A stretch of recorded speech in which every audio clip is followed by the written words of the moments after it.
Pinigologijos laida su jumis. Štai ir aš. Labadiena, kaip įprastai su jumis Pinigologijos laida ir Julijus Slavas. Pasitikrinsiu ryšį. Matau, kad girdžiuosi. Girdžiuosi ir matausi. Taigi sveiki visi, kurie žiūrite Pinigologijos laidą.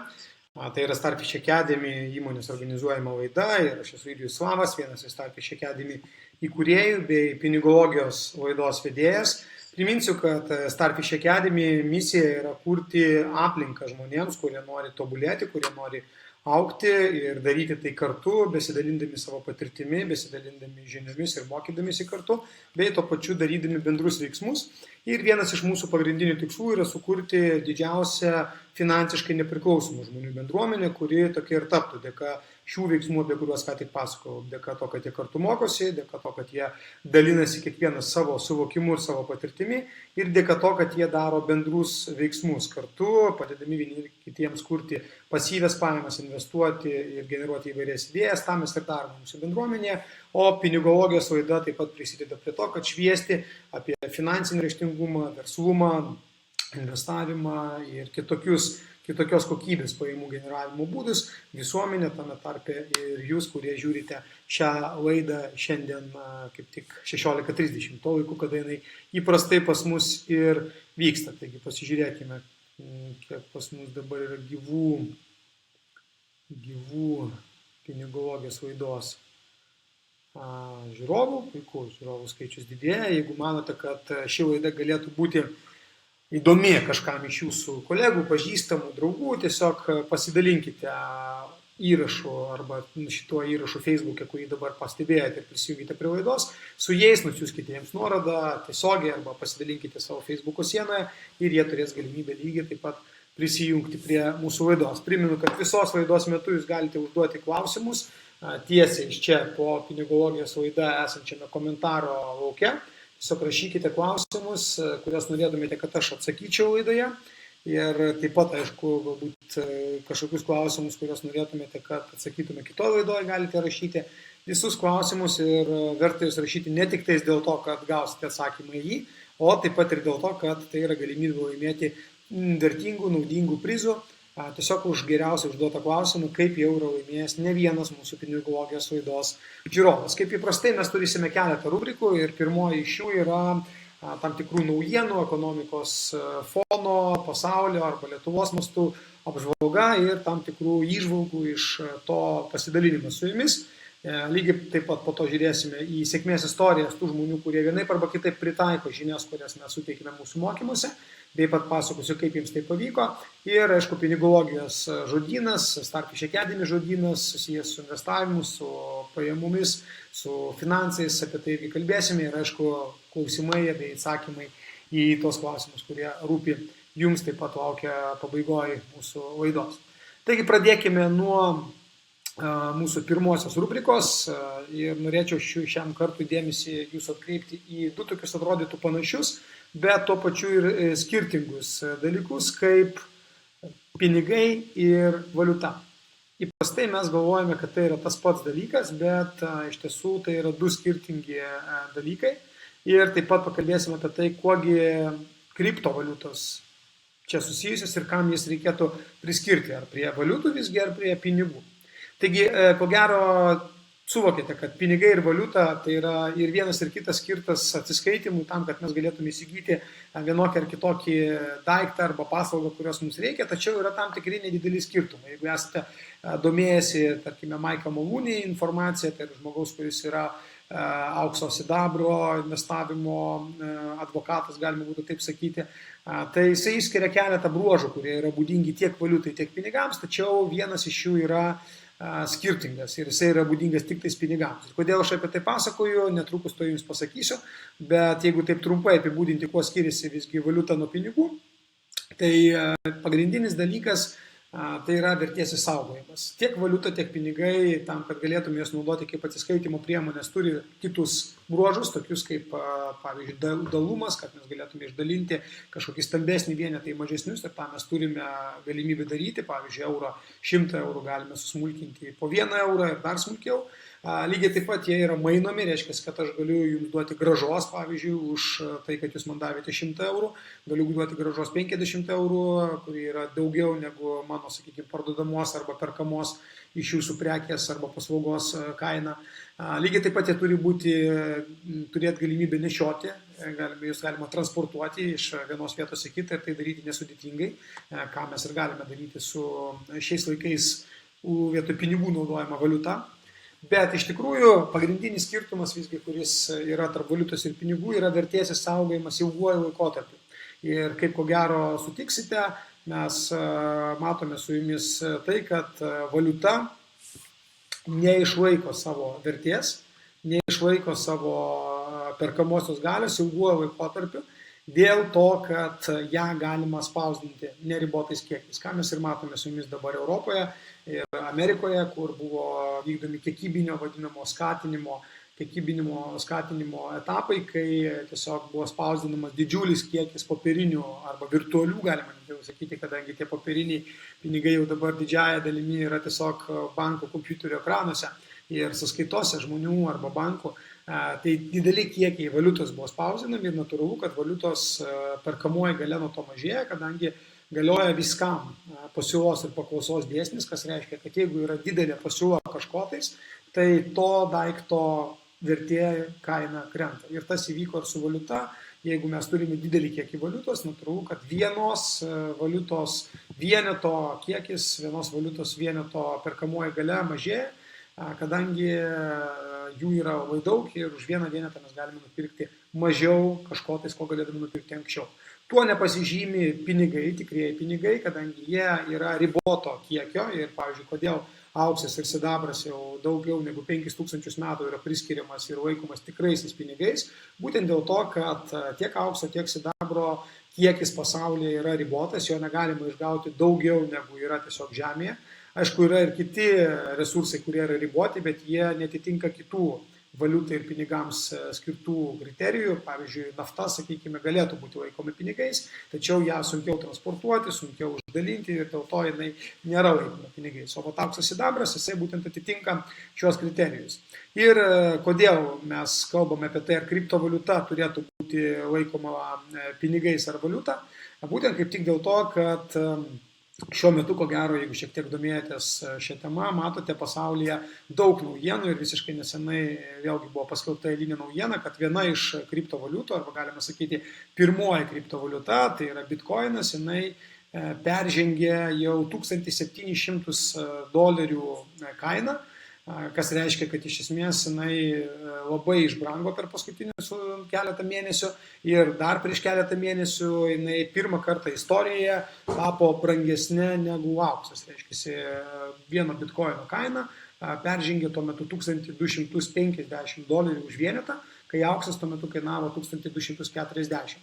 Tai buvo pirmą kartą, kai už vieną bitkoiną jūs galėjote įsigyti daugiau kažkotais negu už vieną aukso unciją. O dabar matome, kad jis brango ir dar labiau.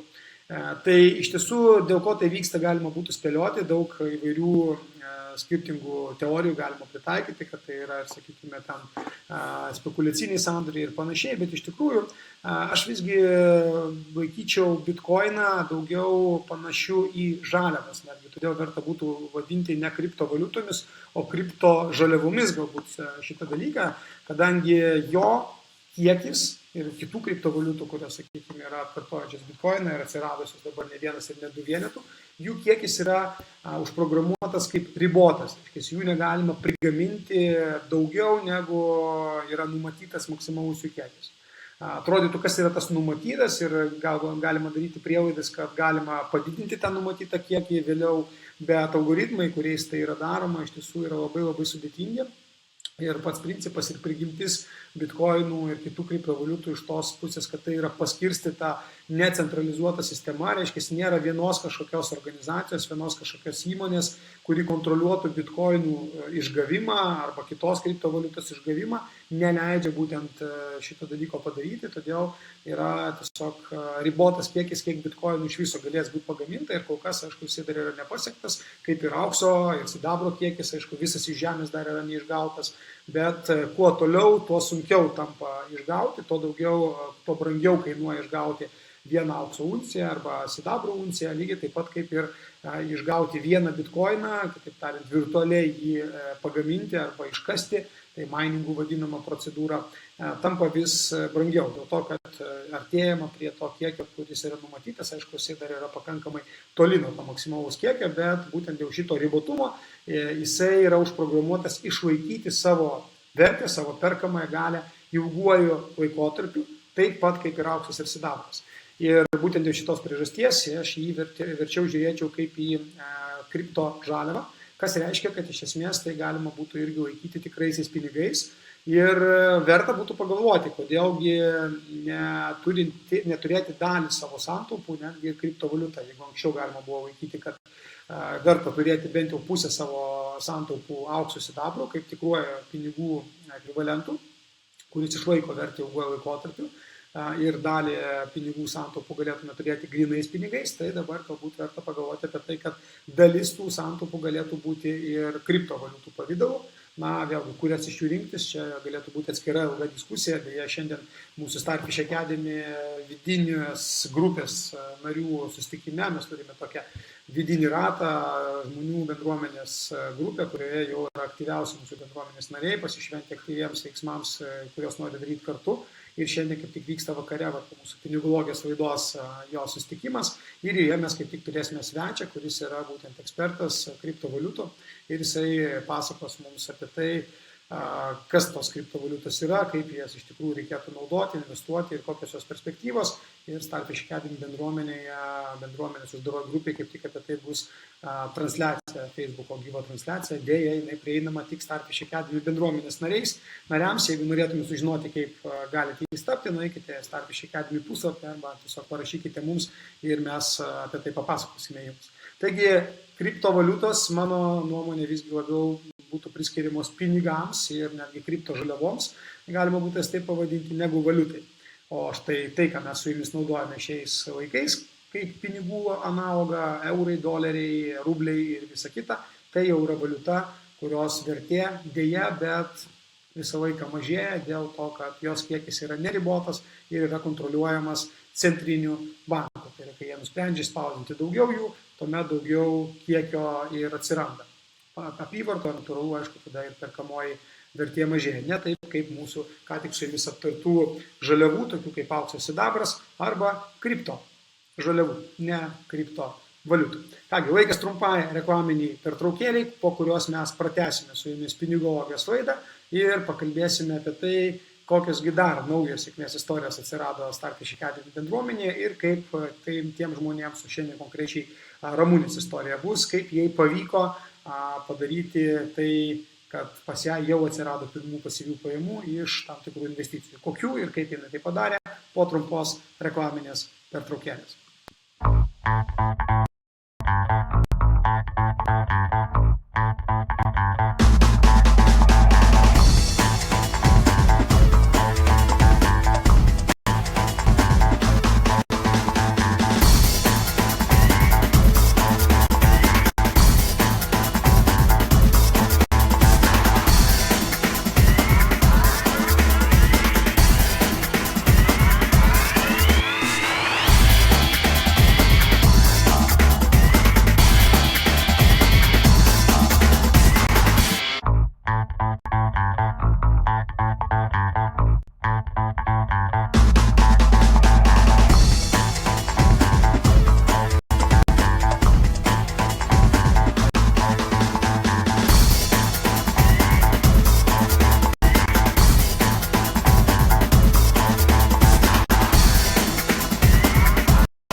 Kągi, mes grįžtame į gyvą eterį.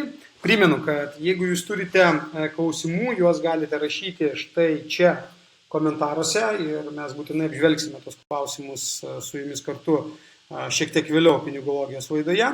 O šiandien kaip tik turiu su džiaugsmu galimybę jums pristatyti dar vieną Starfish Academy sėkmės istoriją ir šį kartą ši sėkmės istorija yra iš Ramunės Grikšienės, kuri išmoko tam tikrų žinių mūsų 11 savaičių programose ir vėliau dalyvavo nekilnojamo turto paslapčių kurse. Ir štai pirmasis Ramunės sandoris, šį kartą nekilnojamo turto srityje. Ramunė įsigijo bendrabučio bloko kambarį, viso labo 12,5 kvadratinių metrų ir paleido jį nuomai, aišku, prieš tai sutvarkė, matote kaip tik ekrane keletą nuotraukyčių, kaip atrodo šis butukas, galima sakyti jau dabar. Tikrai pakankamai gražiai atrodo, matosi ir virtuvėlė, ir sanmazgas gražiai sutvarkytas. Ir aišku, pirmas sandoris visą laiką ir remontai ir visa kita kainuoja šiek tiek brangiau negu galėtų, bet nežiūrint to, šis objektas generuoja Ramunei dabar 10% investicinę grąžą per metus. 10% per metus iš nuomos būtent Ramunė gauna, įsigijusi atrodytų labai nedidelę ploto nekilnojamą turtą, vos 12,5 kvadratų objektuką, iš kurio galima padaryti štai tokią simpatišką studiją, kokią Ramunė ir padarė. Tad iš tikrųjų, aišku, kuo toliau rinka kaista, tuo sunkiau galima rasti panašių objektų rinkoje, bent jau už gerą kainą. Tačiau, kaip aš esu minėjęs ne kartą, jeigu jūs pakankamai įdedate pastangų objektų paieškoms, jeigu neimate pirmos pasitaikiusios galimybės, pirmo pasitaikiusio objekto, tai tuomet tikrai galima rasti objektų netgi ir prie dabartinių rinkos sąlygų su geru procentų grąžos, kuris jūs tenkintų. Ir apskritai visą laiką verta matuoti, ar objektas tinka jums ar ne, būtent iš grąžos pusės, kurią galite iš jo gauti. Ir kaip matote, nieko sudėtingo iš esmės tokiam objekte nėra, tai reikia tiesiog šiek tiek kūrybos įdėti, šiek tiek tam tikro dizaino galbūt pamatyti, ką galite ten padaryti ir pasinaudojus tam tikrais patarimais, kuriuos Ramunė kaip tik ir gavo nekilnojamo turto paslapčių kurse, galima nesunkiai jį paversti pakankamai gražiai atrodančių, jaukių, nedidelių butukų. Beje, primenu, kad jeigu jūs norėtumėte taip pat įgyti žinių apie tai, kaip investuoti į nekilnojamą turtą, tai mūsų kursas investavimo į nekilnojamą turto paslaptis, jis yra prieinamas svetainėje ntpaslaptis.lt. Jį užėjus kaip tik pamatysite štai tokį paveiksliuką ir ten yra aprašyta detalesnė informacija, kas yra tame kurse. Ir beje, tai yra kaip tik tas kursas, kurio pagalba Ramunė ir įvykdė savo šitą pirmą sandorį. Ir jūs lygiai taip pat, aišku, galite pamėginti padaryti panašų arba kitokį sandorį ir išgauti iš to irgi panašią arba galbūt ir didesnę grąžą, negu turi šiuo metu Ramunė. Taip, aš dar noriu pasitikrinti praeitos laidos komentarus, nes kiek pamenu, mes ten turėjome žmonių su klausimais, kurie pateikė klausimą. Aš atsimenu klausimą, bet neatsimenu vardą žmogaus, kuris pateikė jį, tai pasižiūrėsiu šiek tiek vėliau. Na, o dabar laikas kaip tik mūsų rubrikai žodynas, finansinis žodynas, ir jame šiandien norėčiau pakalbėti su jumis apie tokį dalyką kaip aktyvios pajamos ir pasyvios pajamos. Mes jau kalbėjome vienoje iš rubriko, kas yra pasyvios pajamos, ką ta savoka reiškia ir iš kur galima jas gauti, bet ką reiškia ta būsena, kai jūs uždirbate savo pajamas vien tik tais iš aktyvaus darbo ir kai jūs esate finansiškai nepriklausomas. Aš iš tikrųjų netgi sakyčiau, kad tai yra skirtumas ne tiek tarp aktyvių pajamų ir pasyvių, bet kiek tarp nefinansinės laisvės arba finansinės priklausomybės, galima būtų taip pasakyti, ir finansinės nepriklausomybės, tų dviejų būsenų. Ir štai kairėje matote pirmąją iš jų, tai yra kai jūs dirbate samdomą darbą arba galbūt dirbate patys savo, jūsų diena atrodo maždaug taip. Tai jeigu 24 valandas per parą mes paimtume, tai kažkurį laiką, maždaug gero nuo 6, kokiu kartais gal anksčiau užima ruošimasis darbo iki 8, nuo 8 iki 6-5 valandos užima mūsų darbas, iš esmės tai yra laikas, kurį mes skirime pinigams uždirbti, ir tuomet nuo 6 valandos iki 10 valandos yra laisvas laikas, na ir natūralu, kad po to, aišku, yra jau poilsis. Tuo tarpu, jeigu jūs esate finansiškai nepriklausomi, ką reiškia finansinė nepriklausomybė? Iš esmės tai yra ta būsena, kai jūsų dabartinės išlaidas, tokias, kokias jūs turite šiuo metu savo gyvenime, tam, kad galėtumėte gyventi taip, kaip gyvenate dabar, kai jas dengia arba netgi šiek tiek ir viršyje, kad eliminuoti tam tikrus svyravimus išlaidus ir pajamose, pasyvias pajamas. Tuomet jūsų diena gali atrodyti taip, kaip jūs matote dešinėje. Tai yra visgi vis tiek jūs ilsitės kažkada, tik tais nuo 6 iki 8, jeigu išlaikote discipliną, jūs ruošiatės dienai, jūs nesirašyte darbą, jūs ruošiatės dienai, kuri gali būti užpildyta skirtingais dalykais, nes štai šitas žalias laikas, jisai yra laikas savo. Bet ko gero, kažkokią laiko dalį jūs vis tiek skirsite veikloms, kurios vienaip arba kitaip generuos jums kažkokias ir papildomas, netgi ir aktyvias pajamas, bet jūs galite rinktis, ar jūs tada dirbate ar nedirbate, bet didžiąją dalį to laiko jūs galite skirti visiškai kitokiom veiklom, kurios yra susijęs su jūsų tobulėjimu, su jūsų pamėgta kažkokia veikla, hobiu, kadangi pinigai dirba jums.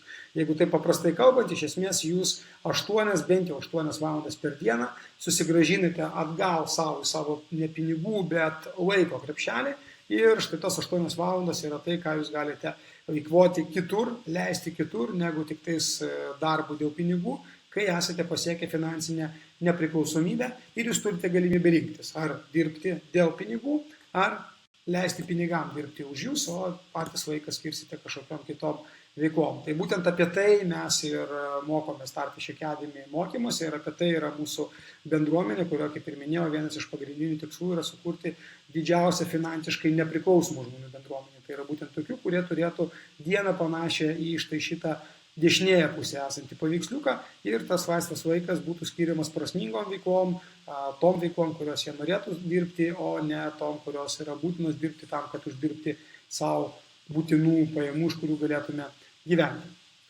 Ok, taigi mūsų rubrikoje Starfish žodynai šiandien mes aptarėme aktyvios pajamos, pasyvios pajamos, arba tiksliau netgi sakyti finansinės priklausomybės ir finansinės nepriklausomybės būsenas.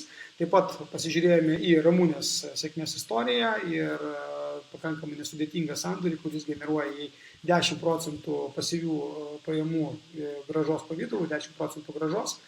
Ir lygiai taip pat pakalbėjome apie tai, kas yra valiuta ir kas yra pinigai, ir kamgi vertėtų priskirti kriptovaliutas. Ar visgi tai yra daugiau valiutos, ar visgi tai yra daugiau pinigai, kas yra kripto žaliavų analogas. Ir taip pat laikas atsakymams klausimams į jūsų klausimus, tiksliau atsakymams į jūsų klausimus ir jūsų klausimams. Ir aš taip pat susirasiu praeitos laidos klausimą, kuris buvo apie tai, kada verta, arba kaip suprasti, kada verta parduoti arba pirkti vertybinius popierius, nekilnojamą turtą, obligacijas ar kitokias turto klases. Ir šį klausimą mums praeitoje laidoje uždavė. Vieną sekundėlę, aš to pasižiūrėsiu, kasgi uždavė mums praeitoje laidoje šį klausimą. Taip. Visiškai netrukus, toj sekundę, aš jums pasakysiu. Ogi, šį klausimą praeitą kartą mums uždavė Aivaras Jurgaitis.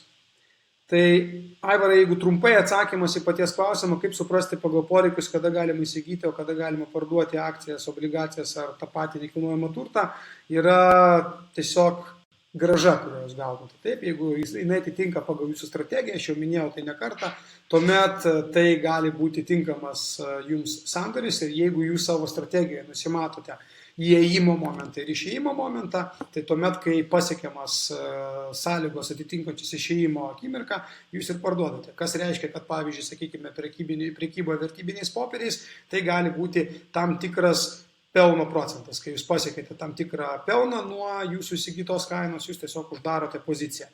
Su nekilnojamu turtu lygiai taip pat, jeigu jūs perkate jį dėl pirkimo pardavimo sandorio, tai tada skaičiuojatės grąžą. Jeigu su nekilnojamu turtu, aš jau dalinausi prieš tai ankstesnėje laidoje, jeigu tai yra nekilnojamas turtas skirtas nuomai, tuomet jūs tiesiog skaičiuojate, kiek nuomos pajamų padaugintų iš metų jūs galėtumėte gauti pardavę sandorį ir tuomet atitinkamai, ką su tais pinigais darysite toliau. Tai jeigu tai yra tarp 20-25 metų jūsų nuomos pajamų, tuomet verta objektą parduoti ir investuoti kitur. Na, o pirkimo momentas, aišku, atitinka jau pagal tai, kokius kriterijus grąžą jūs savo nusimatėte ir, aišku, atitinkamai vertybiniuose popieriuose vėlgi priklauso nuo strategijos, kurią jūs naudojate, kas gali būti įmonės finansinė situacija, kuri gali būti vertinta pagal skirtingus parametrus, kas gali būti įmonės kainos santykis su įmonės uždirbamomis pajamomis. Yra tokie dalykai, kaip vadinami PE santykiai, tai yra kainos ir uždarbio santykis ir pagal tai galima matyti, ar įmonės akcijos yra pervertintos ar neįvertintos ir daug kitų kriterijų. Taip, kad viskas priklauso nuo to, kurią strategiją esate pasirinkę ir kuriuos iš šitų kriterijų norite naudoti, bet jeigu klausimas kyla jums kada parduoti ar kada pirkti, greičiausiai, kad tiesiog pirmiausia visgi reikia dar pasigilinti į šitas temas giliau, tai yra investuojant pirmiausia ne į akcijas, ne į obligacijas, ne į nekilnojamą turtą, o į žinių įgyjimą šitose sferose, kurios ir padės jums pačiam suvokti, kada tinkamas metas pirkti ir kada tinkamas metas parduoti konkrečiai jums. Tikiuosi atsakiau į jūsų klausimą ir beje, kadangi Aivaras praeitoj laidoj buvo irgi vienintelis, kuris uždavė klausimą, tai Aivarai tuo pačiu jūs laimite ir vieną iš mūsų knygų, dovanų, konkrečiai pinigų srauto kvadrantą. Šią knygą galėsime jums įteikti jums patogiu metu, tiesiog parašykite į Starfish Academy puslapį ir mano kolegos pasirūpins tuo, kad knyga būtų jums įteikta. O aš tuo metu pasižiūriu, ar mes turime klausimų šios dienos laidoje. Taip, Aivarai, žinau, kad uždavėt klausimą, kaip tik į jį atsakymą, ką tik jums ir pasakiau. Naujų klausimų šiuo metu kol kas nematau. Padarykime dar trumpą reklaminę pertraukėlę, po kurios pasižiūrėsime, galbūt atsiras klausimų, kuriuos mes dar galėsime atsakyti šios dienos laidoje. Na, o jeigu jų nespėsite užduoti, tuomet juos atsakysime būtent kitoj laidoje. Taigi trumpa reklaminė pertraukėlė ir po jos dar trumpam grįšime į pinigologijos eterį.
Kągi, mes grįžtame į gyvą eterį, matau, kad turime klausimą. Andrius Staponas kaip tik uždavė klausimą, kaip vertinate investuotojus ir kur galima jų gauti. Nelabai supratau, Andriau, antrosios klausimo dalies, ką reiškia, kur galima gauti investuotojų, nes greičiausiai gauti investuotojų neišeina, reikia jų surasti, o jie pinigų galima gauti. Bet kuriuo atveju, ką reiškia, kaip vertiname investuotojus? Investuotojus vertiname gerai. Ir patys tokiais esame. Ir jeigu klausimas buvo apie tai, kaip vertinti investuotojus, kuriuos norėtumėte pritraukti į savo sandorį, tai tuomet vėlgi viskas priklauso nuo to, į kokį sandorį norite juos pritraukti. Ir aišku, nuo jūsų kaip investuotojo arba kaip patrauklaus sandorio savininko investuotojo akimis kriterijų tam tikrų. O kur gauti, vėlgi, jeigu jūs demonstruojate savo rezultatus ir jūs turite tam tikrų rezultatų, kurie gali būti įdomus žmonėms turintiems pinigų, tai jūs visą laiką atrasti investuotojų. Arba jeigu turite kažkokią verslo idėją, kuri gali būti patraukli jiems ir sugebate ją pristatyti, tuomet irgi galite atrasti investuotojų. Tai tam priklauso vėlgi nuo to, kam ieškote investuotojų, yra skirtingi būdai, skirtingos vietos. Na, pavyzdžiui, jeigu jūs turite idėją, kurią norite realizuoti kaip startupas, tuomet, aišku, tam yra visokios startupų mūgės, startup hubai, taip pat verslo angelų fondai, kuriuos galima kreiptis ir periodiškai jie organizuoja naujų idėjų pristatymą, kur jūs tiesiog ateinate, sugebate parduoti savo idėją ir gaunate investuotojų. Jeigu tai yra investuotojai į nekilnojamą turtą arba kažkokį objektą, kurį jūs norite pritraukti kaip investuotojus papildomų žmonių pinigus, kurį jūs turite, tuomet, aišku, vėlgi tai gali būti investuotojų klubai įvairūs, tai gali būti networking organizacijos, kur jūs galite pristatyti. Tai gali būti galiausiai tas pats Facebookas, kur jūs tiesiog paskelbėte apie savo turimą sandorį, apie tai, kad ieškote investuotojų. Ir ten beje irgi yra investavimų besidominčių žmonių grupės, kur jūs galite tiesiog atrasti žmonių, kurie galbūt galėtų būti susidomėję tuo. Bet vėlgi, jeigu jūs neturite rezultatų ir esate nepažįstamas tiems žmonėms, gali būti sunku pristatyti savo idėją ir pritraukti investuotojų į nekilnojamą turtą, pavyzdžiui, kalbant, jeigu jie nežino, kas jūs esate ir vėlgi, kodėl turėtų investuoti būtent į jūsų objektą. Tai kaip ir visur, pardavimo įgūdis, ieškant investuotojų, yra lygiai taip pat svarbus kaip ir pardavimo įgūdis versle, kadangi iš esmės investuotojams jūs parduodate arba savo idėją, arba sandorį, kurį norite pakviesti jos investuoti. O tuomet jau kur jų rasti visą laiką atsiranda skirtingų būdų, priklausomai nuo to, kokio tipo investuotojų ieškote, su kokiom pinigų sumom ir kas esate pats. Taigi, Andriau, vėlgi tikiuosi, kad gavote idėjų, kaip jų ieškoti. Na, o jeigu norite bendraminčių atrasti, su kuriais kartu norėtumėte investuoti, kas irgi iš esmės yra investuotojai, tuomet kviečiu pasidomėti Starfish Academy bendruomenę, kur mes kaip ir minėjau, būrėme žmonių grupės, žmonių grupę, kurie kaip tik ir daro tai, kad jie ne tik mokosi kartu, dalinasi savo patirtimi, bet ir investuoja kartu į skirtingus sandorius. Tai gali būti tiek nekilnojamas turtas, tiek verslas, tiek galbūt naujo verslo kažkokia tais pradžia, ką jie sugeneruoja dalyvaudami Starfish Academy vidinio rato susitikimuose, o kaip į jį patekti, apie tai galime papasakoti, jeigu bus įdomu tiems žmonėms, kurie parašysite asmeniškai. Tai tiek šiandien pinigologijos laidoje. Aš taip pat kviečiu jums užduoti klausimus po šiuo video ir kitai laidai. Tuomet mus gerokai lengviau mūsų juos pamatyti ir atsakyti kitoje laidoje. Ir taip pat, aišku, galbūt net iš anksto jau žinosime, kas laimėjo prizą. Tai šį kartą prizą laimėjo Aivaras. Andriau, paties klausimas kaip kandidatas į prizus keliauja į kitą laidą. Tikiuosi, kad bus dar daugiau klausimų iš kitų žmonių, kurie lygiai taip pat galės laimėti prizą. O aš linkiu jums geros likusios dienos ir iki pasimatymo lygiai po savaitės 16:30 laidoje Pinigologija. Su jumis buvo Jurijus Slavas. Sėkmės.